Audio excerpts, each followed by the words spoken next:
그럼 우리가 창세기 52번째 시간으로 마지막 결산이라는 제목으로 같이 말씀을 나누도록 하겠습니다. 오늘 본문은 아브라함의 죽음에 대하여 기록하고 있습니다. 아브라함은 아내 사레가 죽고 그 아들 이삭의 아내를 구하여 결혼을 시켰습니다. 아내 사레가 죽고 38년을 더 살다가 이제 죽음을 맞이하게 됩니다. 그 사이에 구드라라고 하는 여인과 재혼을 하여 아들 여섯을 낳았습니다. 오늘 보면 2절에서 4절을 보면 아브라함이 구드라와 함께 낳은 6명의 아들과 그 자손의 이름이 나옵니다.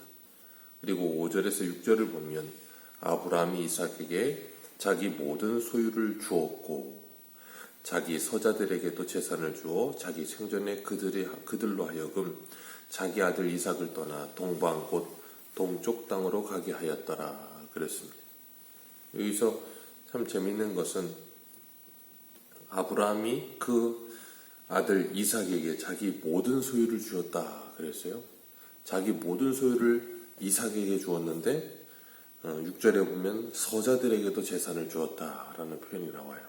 그러면 자기 모든 소유를 주었다라는 표현이 물질적인 모든 소유를 주었다는 표현이 아니라는 걸 우리는 언뜻 생각할 수 있게 됩니다. 왜냐하면 모든 소유를 다 줬다면 서자들에게 줄 건 없지요.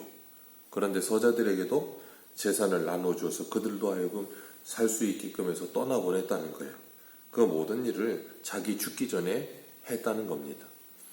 그 이유는 이 하나님께서 약속하신 언약의 후손인 이삭과 그들이 많은 갈등과 분쟁이 일어날 것을 미연에 방지하기 위해서 그가 죽기 전에 그들을 다 동방으로 떠나보낸 겁니다. 아브라함은 하나님의 은혜로 큰 부자였습니다. 그 지역에서도 알아주는 유지였습니다. 오늘날도 이 부모님들이 돌아가시고 나면 형제들끼리 상속의 문제로 문제들이 많이 일어납니다.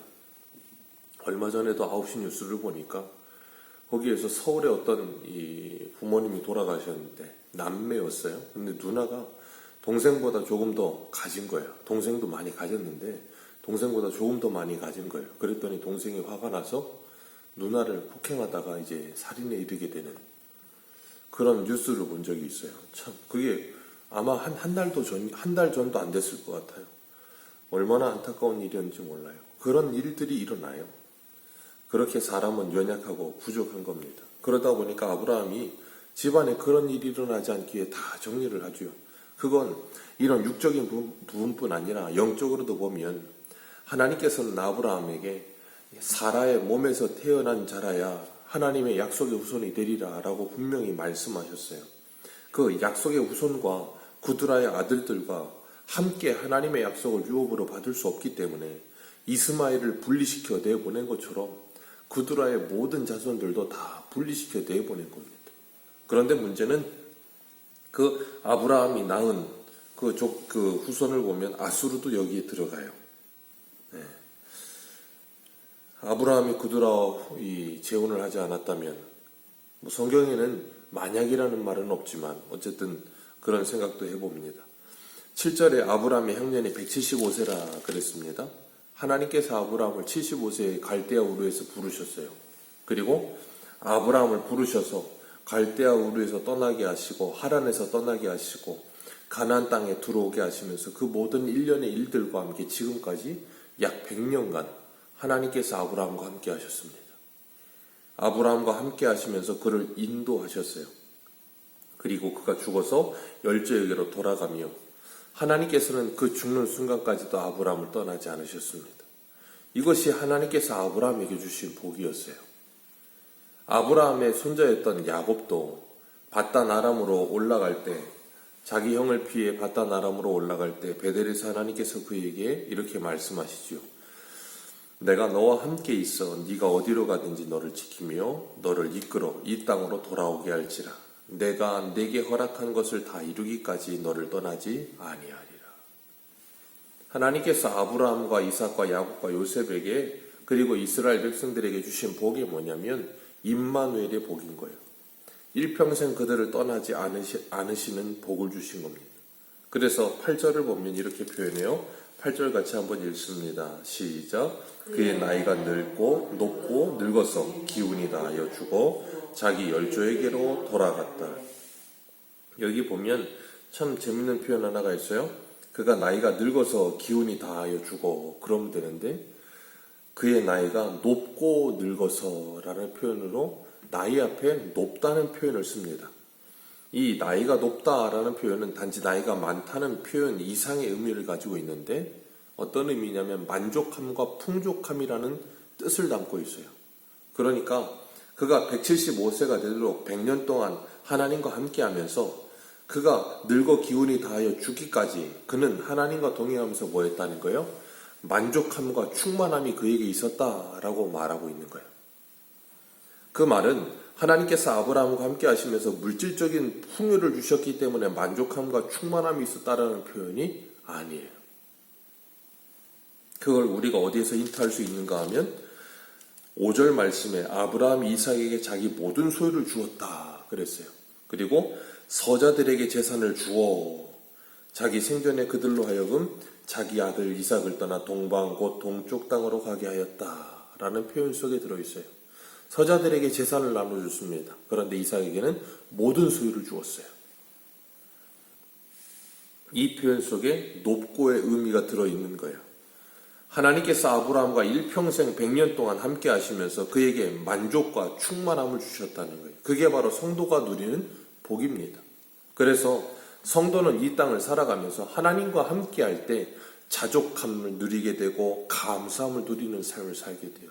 하나님과 함께 할 때 하나님의 은혜가 충만할 때 성도에게서 욕심이 사라지기 시작하고 자족과 감사가 넘치기 시작합니다.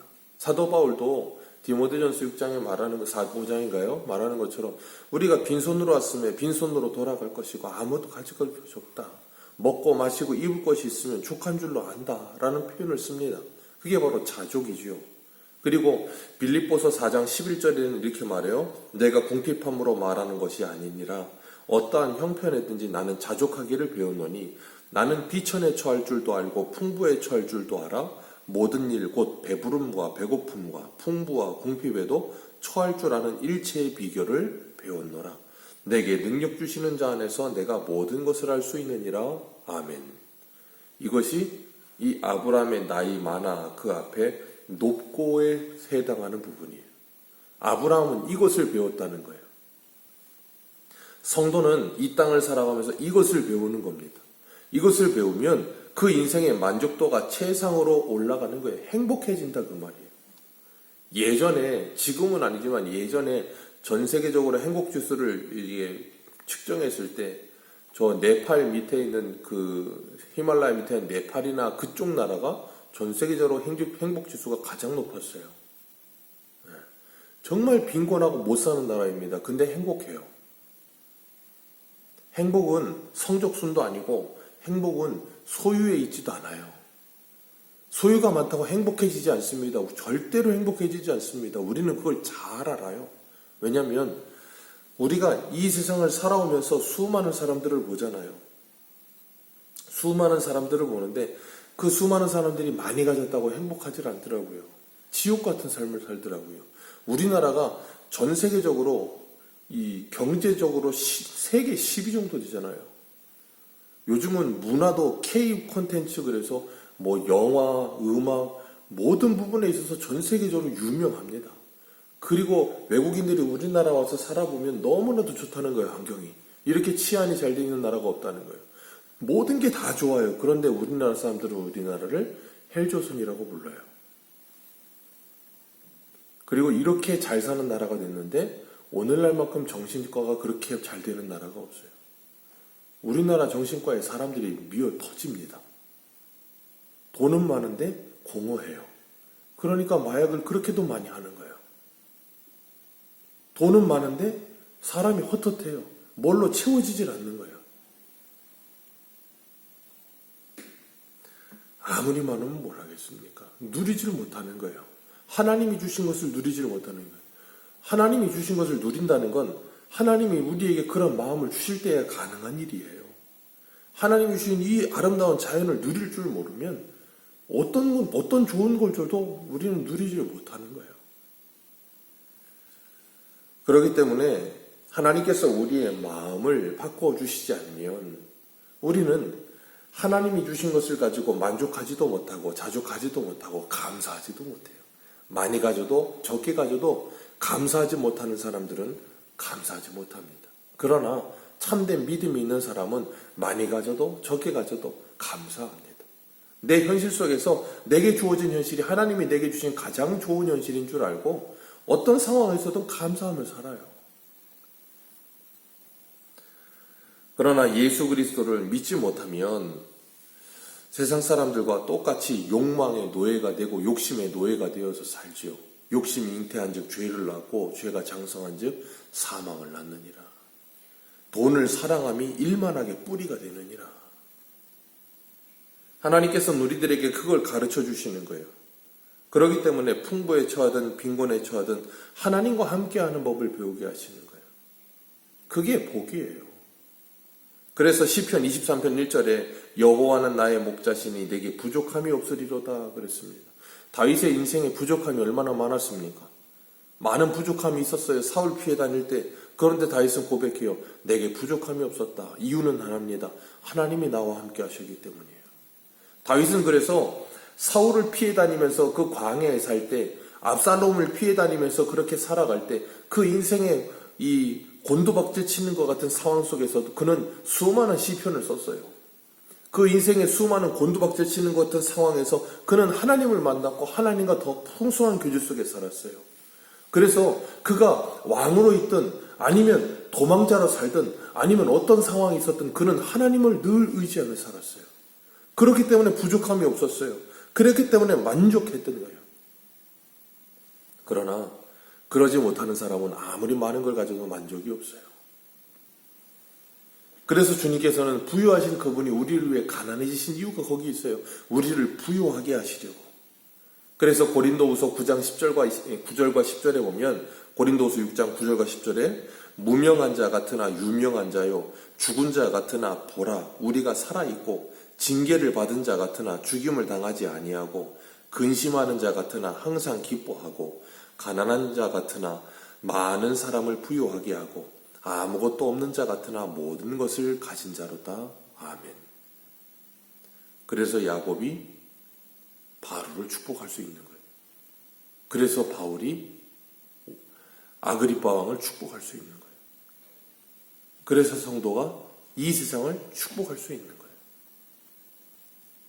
이것이 아브라함이 누린 복이고 이삭이 누린 복이고 저와 여러분들이 누리는 복이에요. 그래서 우리가 이 땅을 살아가면서 이 복을 누리지 못하면 성도는 정말로 안타까운 삶을 살게 되는 거예요. 이걸 누리기 시작하면 예수 그리스도 안에서 평안과 기쁨이 있는데 이걸 누리지 못하면 안식과 평화와 기쁨은 없어요. 세상 사람과 똑같이 경주마처럼 앞만 보며 달릴 수밖에 없어요. 그래서 아브라함은 그드라의 자식들을 다 내보낸 겁니다. 육적인 자산을 주어서 내보내고 오직 하나님의 언약의 복은 이삭을 통해서만 간다는 걸 가르치고 있는 거예요. 그게 아브라함과 이삭이 받은 하나님의 복이라는 걸 깨닫게 하시는 겁니다. 아브라함은 죽어 막벨라 굴에 장사되고 하나님께서 아브라함이 죽은 후에 이삭에게 복을 주셨어요. 아브라함이 하나님과 동행하다가 죽었고 이삭도 이 복을 받아 하나님과 함께 살다가 죽고 야곱도 하나님과 함께 살다가 죽고 요셉도 하나님과 함께 살다가 죽습니다. 그가 총리로 살았던 아니면 험악한 나그네 세월을 살았던 아니면 100배의 복을 받았던 어떤 복을 받고 어떻게 살았던 중요하지 않아요. 그들은 다 하나님과 함께 살다가 죽어요. 사람은 누구나 다 한 번 죽습니다. 그런데 그 사람이 이 땅에서 얼마나 많이 살았느냐, 얼마나 짧게 살았느냐, 얼마나 많이 갖고 살았냐, 얼마나 적게 가지고 살았냐, 그거 하나도 중요하지 않더라고요. 죽을 땐 다 똑같습니다. 하나님 앞에서는 다 똑같아져요. 내 인생, 이 안개와 같은 인생, 잠시 있다가 사라지는 인생, 뭘 누리고 살았냐, 중요하지 않더라고요. 누구와 함께 살았고 어떻게 살았느냐가 중요하더라고요. 오늘 12절 말씀에 이스마엘의 후손들이 나오고 그 족속도 12지도자가 났고 이스마엘이 137세에 죽습니다. 이스마엘의 후손들도 하나님께서 하갈을 통해서 약속하신 것처럼 내 씨를 크게 번성하게 하여 그 수가 많아 셀 수 없게 하리라. 이상만 아니라 하나님께서 이스마엘에게도 큰 민족을 이루어주겠다. 약속의 후손은 아니지만 큰 민족을 이루어주겠다 그러셨어요. 그러나 그들은 약속의 후손은 아니었어요. 큰 민족을 이루어 살아도 약속의 후손이 아니라면 아무 소용이 없는 거예요. 그래서 시편 73편의 아삽의 시편처럼 아삽이 악인들이 잘 되는 모습을 봤단 말이에요. 이 땅에서 너무 잘 돼. 그래서 막 부러울 정도고 내가 실족할 뻔했어요. 그런데 하나님의 성소에 들어갈 때야 그들의 마지막을 보았는데 한순간에 멸망하더라는 거예요. 그러면서 아삽이 하는 말이 뭐예요? 하나님을 가까이 하라. 그것이 내게 복이니라. 그걸 깨달았다는 거예요. 그게 바로 이삭이 받은 복이고 아브라함이 받은 복이고 야곱이 받은 복이고 요셉이 받은 복이에요. 하나님은 오늘도 그 복을 아브라함을 통해서 우리에게 주신 줄 믿습니다. 그래서 믿는 자는 아브라함의 후손이 되는 거예요. 그 아브라함으로부터 내려오는 그 복을 우리도 받아 누리고 있는 거예요. 그래서 그 복을 받아 누리는 우리는 이 땅을 살아가면서 뭐예요? 무명한 자 같으나 유명한 자여 아무것도 없는 자 같으나 모든 것을 가진 자가 되어서 세상을 축복하면서 하는 거예요. 그리고 그들에게 영생의 복을 나눠주는 복의 통로가 되어서 하는 거예요. 하나님이 아브라함에게 너는 복의 근원이 될지라 하신 그 복을 받은 사람으로서 하는 거예요. 그래서 들어와도 복을 받고 나가도 복을 받고 뭐가 잘 돼도 복을 받고 뭐가 안 돼도 복을 받고 건강해도 복을 받고 아파도 복을 받고 재산이 불어나도 복을 받고 재산이 줄어들어도 복을 받은 거예요. 그래서 성도는 뭐예요? 항상 기뻐요. 범사에 감사해요. 그리고 쉬지 않고 기도해요. 그게 하나님이 예수 그리스도 안에서 우리에게 주신 하나님의 뜻이에요. 우리가 그 놀라운 은혜를, 그 일체의 비결을 배운 자로 이 땅을 살아가시면서 하나님이 내게 주신 현실에 만족하며 하박국처럼 다 없어도 나는 하나님으로 인해 기뻐하고 즐거워합니다. 그거 하나는 놓치지 않고 살 수 있는 영원한 복을 누리는 저와 여러분들 되시기를 주님의 이름으로 축복합니다. 그것이 우리의 인생의 마지막 결산되기를 축복합니다. 기도하겠습니다.